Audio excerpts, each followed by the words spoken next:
तो जावा में एक कॉन्सेप्ट होता है पैकेजेस का। अब पैकेजेस आपने बहुत बार बनाए हैं तो आपको समझ में तो आ ही गया होगा।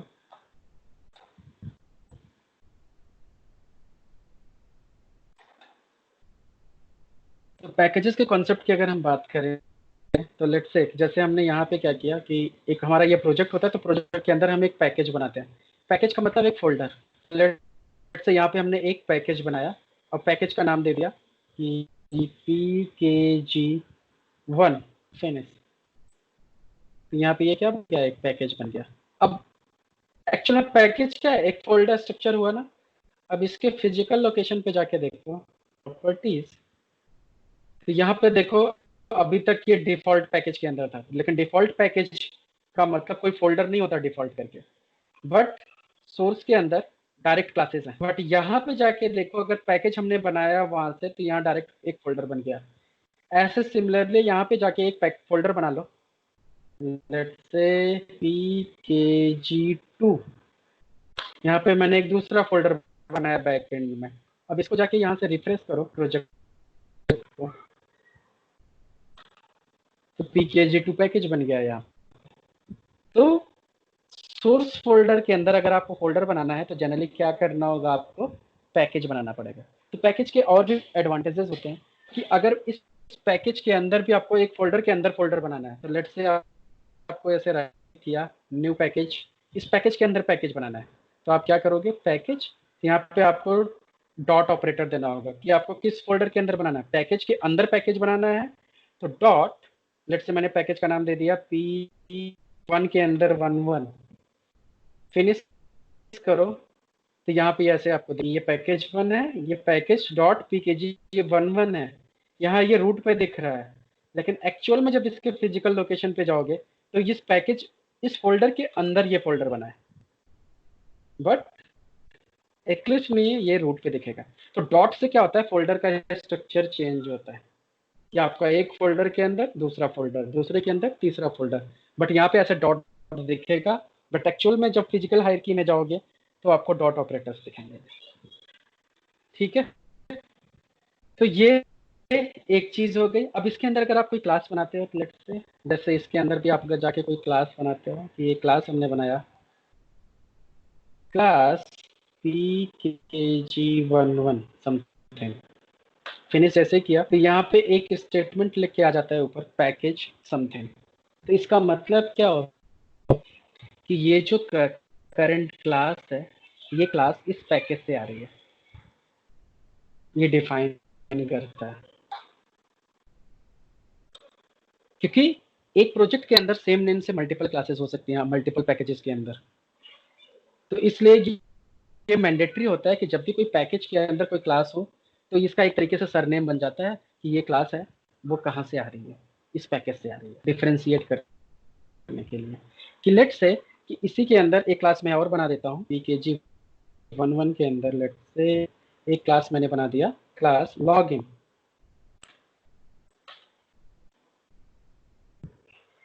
ठीक है, अब पैकेज 2 के अंदर भी मैं लॉगिन बना देता हूँ, क्लास लॉगिन, वहां पे स्मॉल लेटर में था। ठीक है, यहाँ पे भी मैंने क्या किया, लॉगिन करके बना दिया। तो अब दोनों के अंदर सेम क्लासेस हैं। अब इसको अगर मैं मेन से एक्सेस करने की कोशिश करूं, लेट्स से लॉगिन का ऑब्जेक्ट बनाता हूं जाके किसी आउटसाइड पैकेज में। तो यहाँ पे मैंने लिखा login L is equal to new login.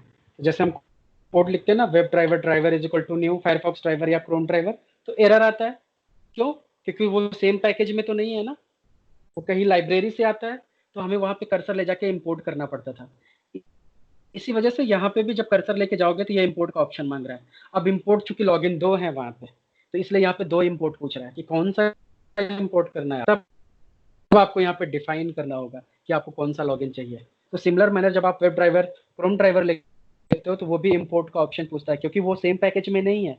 Same package में होता तब आपको इंपोर्ट करने की जरूरत नहीं पड़ती, लेकिन सेम पैकेज में ना होने की वजह से वो पूछता है कि भाई इसको कहाँ से लाना है आप। तो जितना वो डिटेक्ट करेगा, यहाँ पे 2 लॉगिन डिटेक्ट किया उसने ऑटोमेटिकली इस इंटायर प्रोजेक्ट में, उसने ऑप्शन दे दिया कि भाई कौन सा पैकेज आपको चाहिए, इसके अंदर कौन सी क्लास आपको करनी है, जिसको आप चूज करोगे उसका एक्सेस लेगा ये। जैसे यहाँ पे आपने सेलेक्ट किया तो ऊपर जाके देखो इसने एक इंपोर्ट स्टेटमेंट आ गया यहाँ पे कि ये जो लॉगिन क्लास आ रही है कहाँ से आ रही है, पैकेज 2 से आ रही है।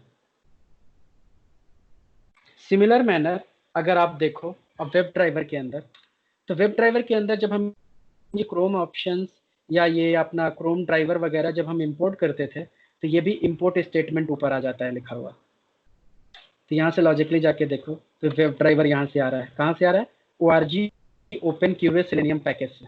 तो इसका मतलब हो गया कि ORG करके एक फोल्डर होगा, फिर उसके अंदर ओपन क्यूए एक फोल्डर होगा, उसके अंदर सेलेनियम का एक फोल्डर होगा, उसके अंदर वेब ड्राइवर इंटरफेस पड़ा होगा। ऐसे ही क्रोम ड्राइवर कहाँ से आ रहा है, ये पैकेज से आ रहा है, तो पूरा पैकेज का नाम ये होगा, उसके अंदर क्रोम ड्राइवर पड़ा होगा। तो इस पैकेज की बात करें तो ORG open QA selenium Chrome. अब जिसको हम देख भी सकते हैं, तो अगर आपको देखना है तो आप अपने बेसिक फ्रेमवर्क में जाओ, लेट से रेफरेंस लाइब्रेरी में जाओ, जो जार हमने ऐड किया है, तो हमने जार ये था हमारा सेलेनियम का, तो लेट से इसके अंदर जाओ और यहाँ से इसको एक्सपैंड करो। तो यहाँ से ये देखो सारे पैकेजेस आपको दिख रहे हैं। तो अपने को क्या चाहिए पहले, वेब ड्राइवर का ORG ओपन क्यूए सेलेनियम, ये पैकेज देखो कहाँ है, ORG open QA selenium eclipse open QA selenium, कहाँ गया, ओपन क्यूए सेलेनियम, ये है पैकेज देखो। अब इस पैकेज से ये वेब ड्राइवर आ रहा है, अगर इस पैकेज को एक्सपैंड करो यहाँ से तो आपको वेब ड्राइवर कहीं ना कहीं दिख जाएगा। नीचे जाओ, ये देखो वेब ड्राइवर आपको दिख गया, तो ये यहाँ से एक्सेस हो रहा है एक्चुअल में। सिमिलर मैनर अगर आप क्रोम ड्राइवर को भी देखना है तो org.openqa क्रोम में जाओ, selenium.chrome, तो selenium डॉट, जैसे ये देखो फायरफॉक्स एज, ऐसे क्रोम भी कहीं होगा, ये है। अब इसके अंदर क्रोम ड्राइवर है, ये क्लास यहाँ से एक्सेस हो रही है, तो ये पैकेज है। अब इनके फोल्डर स्ट्रक्चर को भी अगर आपको देखना है ध्यान से कि ये इस फोल्डर स्ट्रक्चर में आ रहे हैं कि नहीं, तो आप अपने जार को एक्सट्रैक्ट करो। तो लेट से कि मैंने एक एक्सट्रैक्ट कर, तो go to E drive Selenium and let से सेलेनियम सॉफ्टवेयर। तो यहाँ पे जैसे ये आपकी जार फाइल है जो भी, इसको अगर आप राइट क्लिक करके, तो ये जावा जार फाइल का मतलब क्या होती है, जावा, जैसे आप वायर फाइल बनाते हैं ना, हम विनजिप से बनाते हैं तो डॉट वार फाइल हो जाती है या जिप फाइल हो जाती है, तो वैसे collection of classes, multiple classes को अगर हम जिप करते हैं तो वो जार फाइल बन जाती है। अब अगर इसको हमने राइट क्लिक करके एक्सट्रैक्ट करें यहाँ से, ऐसे ओपन विद विनरर एक्सट्रैक्ट हियर, जैसे आप एक्सट्रैक्ट करोगे, जैसे लेट से मैंने कोई वर्जन एक एक्सट्रैक्ट कर रखा है यहाँ पे सेलेनियम, ये देखो स्टैंड अलोन सर्वर 3.6 को मैंने एक्सट्रैक्ट किया तो ऐसे फोल्डर बन के आ गया। अब इसके अंदर हमें क्या चाहिए, ORG का फोल्डर है, अब ORG के अंदर ओपन क्यूए होना चाहिए, ये है, इसके अंदर अपना सेलेनियम होना चाहिए, है, और इसके अंदर अपना क्रोम के अंदर क्रोम ड्राइवर।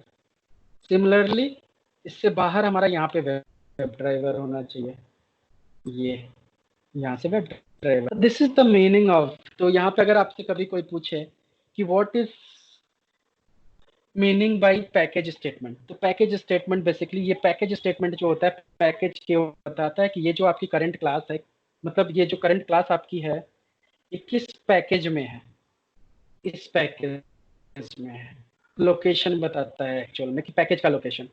और जो इंपोर्ट स्टेटमेंट होता है वो ये बताता है कि अगर आप किसी क्लास को एक्सेस करने की कोशिश कर रहे हो तो वो क्लास एक्सेस जो आउटसाइड पैकेज में, तो इंपोर्ट स्टेटमेंट कब पिक्चर में आएगा, जब सेम क्लास में कोई दूसरी क्लास एक्सेस, ऐसी आप क्लास एक्सेस कर रहे हो जो कि सेम पैकेज में नहीं है, किसी दूसरे पैकेज से आ रही है, तब वहां पे कॉन्सेप्ट क्या यूज होगा, इंपोर्ट स्टेटमेंट। मतलब इंपोर्ट स्टेटमेंट आउटसाइड क्लास के, आउटसाइड पैकेज को अगर एक्सेस करना है क्लासेस को तो आपको इंपोर्ट स्टेटमेंट यूज होगा, और इंपोर्ट स्टेटमेंट को उसका पाथ आएगा कि पर्टिकुलर कौन से पैकेज से एक्चुअल में आ रहा है वो, और पैकेज स्टेटमेंट जो होता है वो करंट क्लास आपकी किस फोल्डर में है वो बताता है। ठीक है, तो ये दोनों मैंडेटरी होती हैं कि ये चीजें अगर आप हटा दो अभी तो एरर आनी थ्रू थ्रू ये एरर थ्रो करना शुरू कर देगा कि ये रिकॉग्नाइज नहीं कर पाएगा वेब ड्राइवर को कि कहाँ से आ रहा है, इसलिए फिर से ये इंपोर्ट ऑप्शन आता है, हम इंपोर्ट करते हैं तो वो लाइन अपने आप यहाँ ऐड हो जाती है। तो इसलिए हम ये जो 2-3 लाइन का कोड लिखते हैं, इसलिए हमेशा इंपोर्ट का ऑप्शन आता है। अब सम टाइम अगर इंपोर्ट का ऑप्शन ना आए तो आप समझ लेना कि आपकी स्पेलिंग मिस्टेक है, या तो आपने लाइब्रेरीज वगैरह ऐड नहीं कर रखी हैं। तो सम टाइम ऐसा होता है कि अगर आप बिगनर हो तो आपको नहीं समझ में आता कि यार मैंने वेब ड्राइवर तो लिखा, अब यहाँ पे लेट से क्रोम ड्राइवर में डी स्मॉल, अब ये क्या करेगा, एरर थ्रो करेगा और यहाँ से इंपोर्ट का ऑप्शन भी नहीं आ रहा है। तो इसका मतलब क्या हुआ, यहाँ दो प्रॉब्लम हो सकती है, या तो हमारी स्पेलिंग गलत है या तो हमने लाइब्रेरी नहीं ऐड किया है। तो अब आपको समझ में आता है कि स्पेलिंग गलत है तो आपने सुधार लिया, ठीक है। और सम टाइम अगर आपको लगता है स्पेलिंग सही है तो हो सकता है लाइब्रेरी एडेड ना हो क्योंकि उसको मिल नहीं रहा है वो। तो ये सारी चीज़ें हैं जो आप पैकेजेस को समझ सकते हो। तो package is nothing but folder structure, ठीक है। उसके अंदर पैकेज स्टेटमेंट और इंपोर्ट स्टेटमेंट आपको समझ में आ गया। कोई doubt packages regarding packages and import statement something? No? चलो इसको भी वीडियो स्टॉप कर देते हैं, छोटी वीडियो